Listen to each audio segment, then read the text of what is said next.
Сәлеметсіңдер ме оқушылар? 11 сынып алгебра сабағын бастайық. Бүгінгі сабақтың тақырыбы дискретті және интервалды вариациялы қатарлар. Яғни бүгінгі сабағында осы тақырыпқа есептер шығарып көрсететін боламын. Сабақты соңына дейін көріңдер. Егер сабақ ұнаса, каналыма тіркеліп, лайк басып, қоңырауды басып кетуді ұмытпаңдар.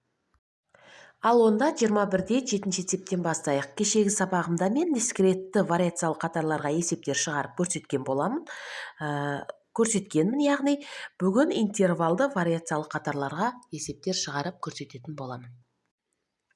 21-де 7-ші есепте оқушылардың массалары берілген, массалары бойынша тең интервалдар арқылы 5 топқа бөліп, оқушылардың интервалды вариациялық бөлу қатарын салыңдар.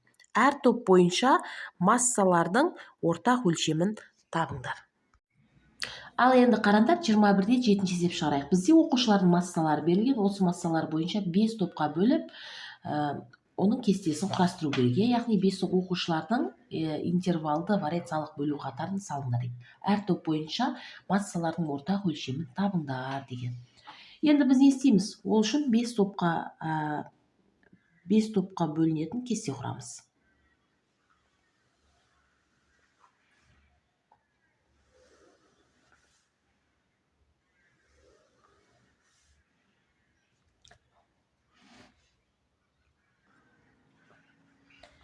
Кесте құрамыз.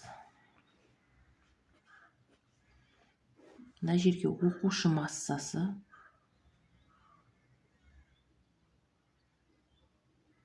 X-пен беріледі. Мына жерге есе салымшылар деймін ғой, оқушылар саны.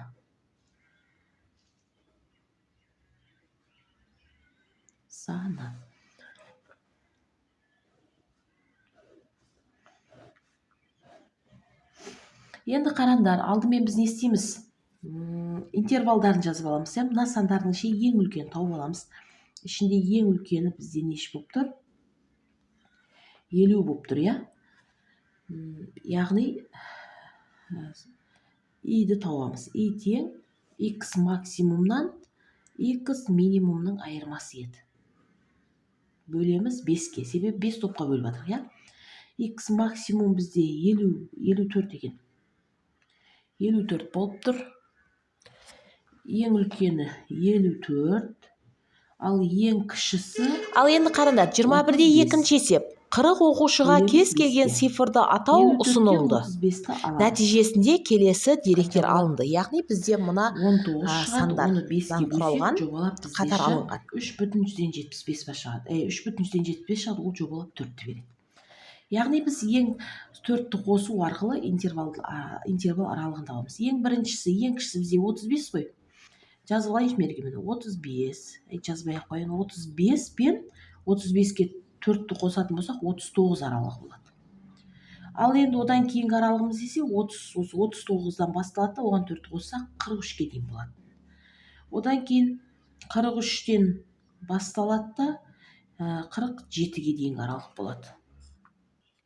Одан кейінгі интервалымыз 47-ден басталады, 4-ті қоссақ 51, 51-ге дейін болады, соңғысы 51 мен 54 аралығы болады дейбі, одан үлкені жоқ.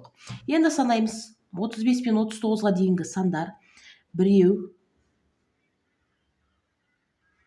35, 37, екеу, 36, 38 міне, 35, 39-ды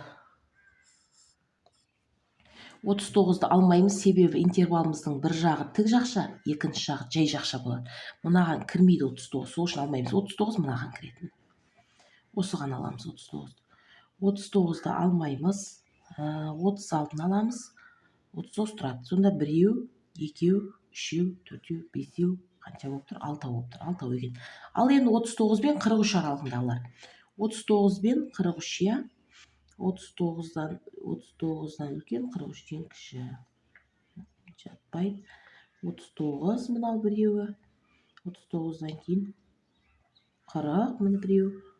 40, 42, 49 міне. 39. Аламыз соларды. Нешеу болады? 1, 2, 3, 4, 5. 5 екен. Ал енді 43-тен басталып 47-де аяқталатын сандарды аламыз. 43-тен 47-ге дейін.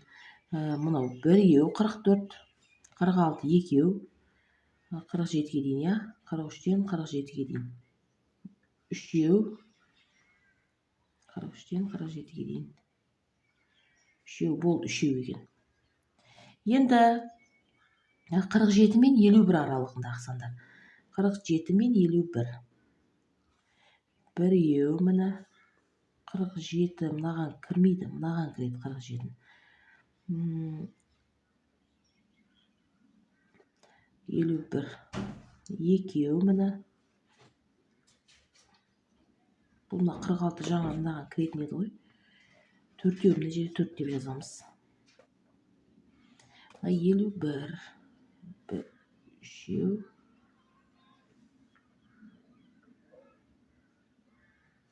Үшеу болып тұр. Енді 51 мен 54 арасындағы сандар, иә?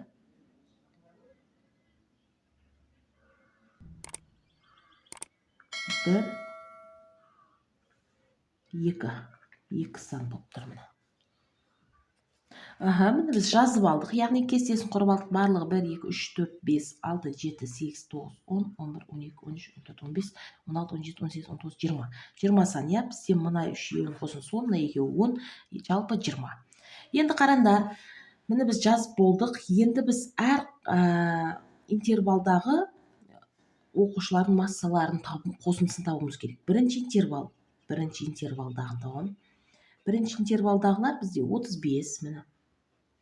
Қосылған 37, қосылған 36, қосылған 38, қосылған 35, қосу 35, қосу 36 еді. Тең. Осылардың қосындысын табамыз. Ал екінші интервалда есе қызылмен сызған еді. Мен оны 39, қосылған 40, қосу 40, тағы да 40, қосу 42, қосу 39. Қосындысын табамыз. Үшінші интервалдағын табу үшін енді үшінші мыналар, иә, міне. 44, қосылған 46, қосылған 44, қосылған 46. Бұл деген 180 шығады. Не керек? Мынау 90, мынау 90, 180 шығады.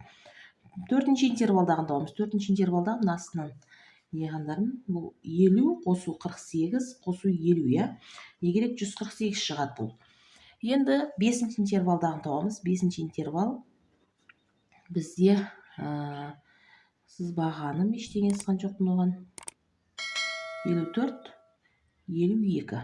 54 қосылған 52 тең 106 болып тұр. Мыналарды да қосамыз. 72, 108, 138, 146, 146-ға 35-ті қоссақ 176, 181, 211, 217.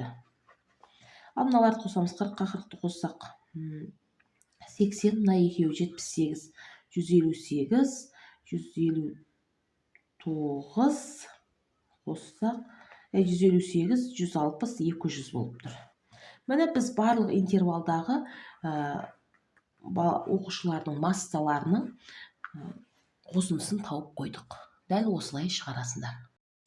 Ал енді 21-де 8-ші есепке қарайық. Бұл жерде айтады, дүкенде гүлдің 25 түрі сатылады. Олардың бағасына қарай үлестірімі кестесі берілген, яғни интервалды вариациялы қатарын кестесін түзіп қойған. Бізге айтады, жұлдызшаның орындағы кестеде, жұлдызшаның орнында қандай сан тұрады, соны табыңдар дейді. Пайызбен берілген салыстырмалы жиілік вариациялы қатарын құрастырыңдар дейді. Ал енді қараңдар, осы 21-де 8-ші есепті де шығарып көрсете салайын мен. Дүкенде жалпы 25 түрлі сатылатын гүл бар, иә. Соны бізге айтады, мына жұлдызшаның орнында қандай сан тұрады дейді. Бізде мыналардың барлығының қосындысы 25 болу керек. Ол үшін мына үшеуін қосып 25-тен алсақ, бізде не шығады? Жұлдызшаның орнындағы сан шығады. Яғни 25-тен аламыз 7 қосылған 4 қосылған 8-ді. Қоссақ 11, мына 19 болады, не керек? 6 шығады. Сонда жұлдызшаның орнында қандай сан тұрады екен? 6 деген сан тұрады екен. Негізі мына жерге бекер сызыппын. Бопты, бұны ештеңе қылмайды. Енді бізге не дейді? Пайызбен берілген салыстырмалы жиіліктің вариациялы қатарын құрастырыңдар дейді. Ол үшін бізде жалпы 25, иә? 25 не бар? Гүлдің түрі бар.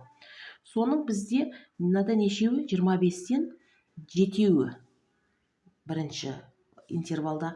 Ал екінші интервалда есе 25-тен 4-і беріліп тұр. Үшіншісінде есе 25-тен 6-сы, одан кейінгісі 25-тен 8-і беріліп тұр. Бұл салыстырмалы жиіліктер қатары бұл. Салыстырмалы жиіліктер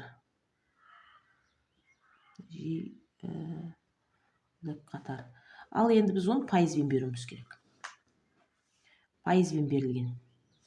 Енді қараңдар, пайызбен беру үшін біз не істейміз? Мынаны 100%-ға көбейтеміз. Яғни 25-тен 7-ні біз пайызға айналдыру үшін, бөлшекті пайызға айналдыру үшін 100-ге көбейтедік. Қысқарады, мына 1 болады, 4 болады, 4 7-ге көбейтіліп 28 пайыз шығады. Мынау не керек? 28 пайызын алып тұр екен. 500 бен 800 арасындағы бағадағы, яғни сол бағадағы гүлдер бізде 7 екен, 28 пайыз болады екен. Енді 4 бөлінген 25-ті де 100-ге көбейтетін болсақ, бұл жерде де сол қысқарады, мына 4 қалады, 16 пайызын береді бұл. 6 болса, мына 6 бөлінген 25 болады, бұл да 100-ге көбейтіледі, бізде не шығады? Қысқарады, мына 4 болады, тек 24 пайызды береді. Енді 25-тен 8 болса, оны да 100-ге көбейтемді, екеу қысқарады, 4 болады, 4-ге 8 көбейтіліп 32 пайыз болады. 32 пайызды береді. Міне біз салыстырмалы жиіліктер қатарын, пайызбен берілген жиіліктер қатарын құрастырдық. Осылай шығара бересіңдер, ешқандай қиындығы жоқ. Осымен сабағымыз аяқталды. Егер сабақ түсінікті болса, каналыма тіркеліп, қоңырауды басып, лайк басып кетуді ұмытпаңдар.